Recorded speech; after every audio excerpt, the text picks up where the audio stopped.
Today we're here with former Niceville City Councilman Heath Rominger, who is now the fifth candidate to enter his name into the District 3 Commission race seat. Mr. Rominger, tell us a little bit about yourself. A little bit about me. I'd really call myself a native Floridian. I missed being a true native by about 6 weeks. Dad was in the Marines out in Camp Pendleton, and shortly after birth, family packed up and moved back here to their hometown of the Niceville, Crestview area, where I grew up and I call home. Raised there in Valparaiso, and with both my family, both my mom's side and my dad's side of the family from this area, it I feel like I've been deep rooted here. And if you've ever been up in the Blackwater area and you see Sherman Kennedy or the Kennedy Bridge, well, that's my grandfather. We have fond memories of running around there back in the day in the 70s. When he had his log cabin there. Unfortunately, he's passed, but the cabin's still there today, and it's nice to go visit it. I'm also a product of playing sports here. Community is one of my biggest things. I think it really helps drive this area, and I just love the family atmosphere. That's why I moved back here after spending 15 years gone from the area. Went and did a little Navy time, active duty. Got off active duty.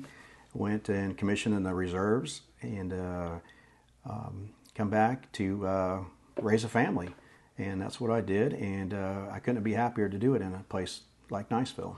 So what is the position of county commissioner in your mind? What is it responsible for? What's the most important thing that a county commissioner does? Well, if you understand how the structure of the county is, the county commissioner is really the legislative body of the county.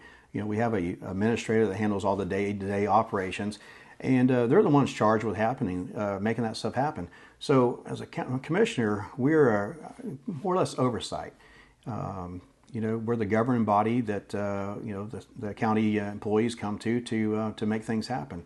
And I think one is the great team that we have in place. They've got a lot of great projects already underway, and looking forward to projects that will come down in the future. What makes you, Heath Rominger, the best candidate for this job?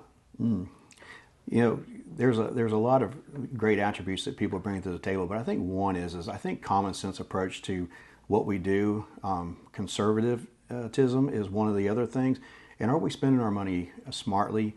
And are we growing in the community to help out our youth, for one? I think those activities are important, as well as taking care of our senior citizens and maintain our infrastructure. If we don't have the infrastructure, such as roads, people don't come here for tourism, and then we lose out on all that revenue. So it's a lot at stake. You got to take care of the overhead in order to enjoy what we have. Roads and infrastructure and all these things that a county commissioner is tasked with maintaining. Everybody wants low taxes, and everybody wants really great services, roads, water and sewer, everything. How do you as a commissioner, if you win this election, how will you balance those two wants between keeping taxes low and making sure that everything is provided for? That's one of the tough positions that anyone has in government.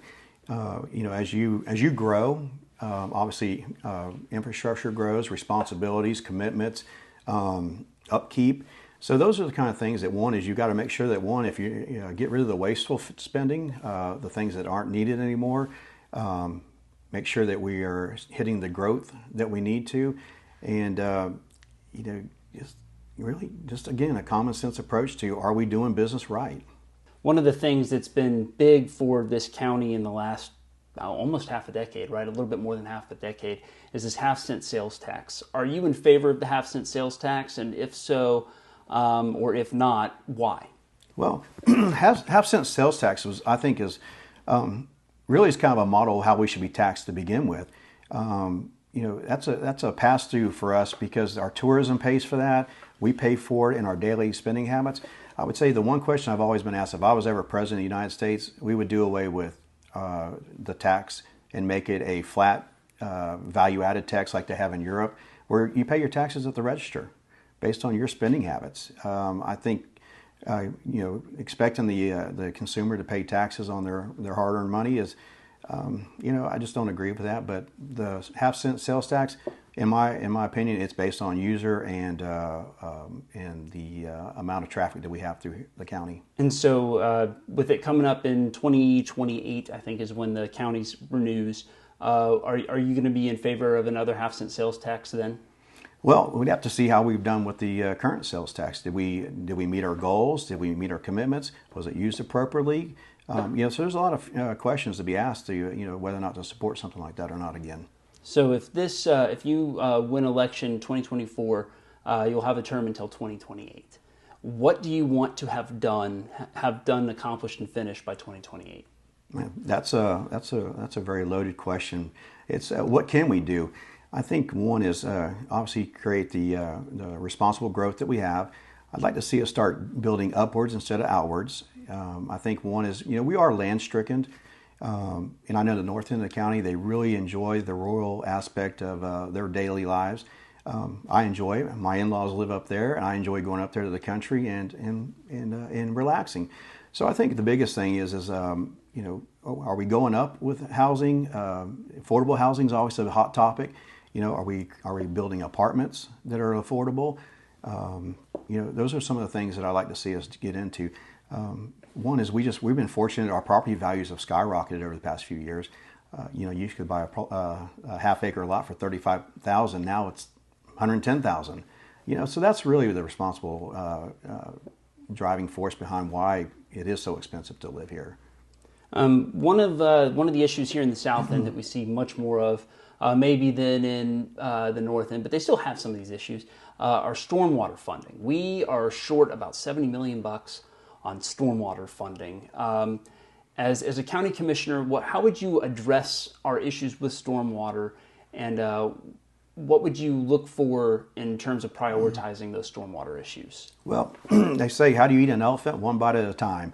Stormwater is something Niceville, I feel like, has been had the lead in the county over. They've got quite a stormwater infrastructure, and I think we just got to take and look at it bit by bit, and obviously take a look at the major areas that are more prone to the flood levels.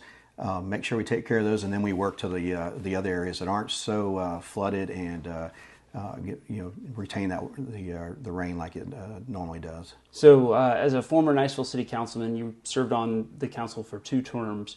What would you say was the biggest takeaway that you received in terms of working with other people or managing a government that you got from those 8 years as a city councilman?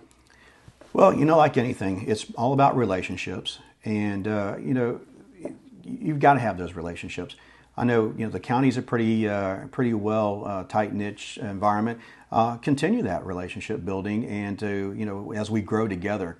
All our cities are very important to the growth of Okaloosa County, and you just have to make sure that we all are on the same page and we're working towards the same goals to serve not only the people who live here, but also the tourist industry that comes in. One of the things that's unique to Okaloosa County is how heavily it's dependent on the military dollar.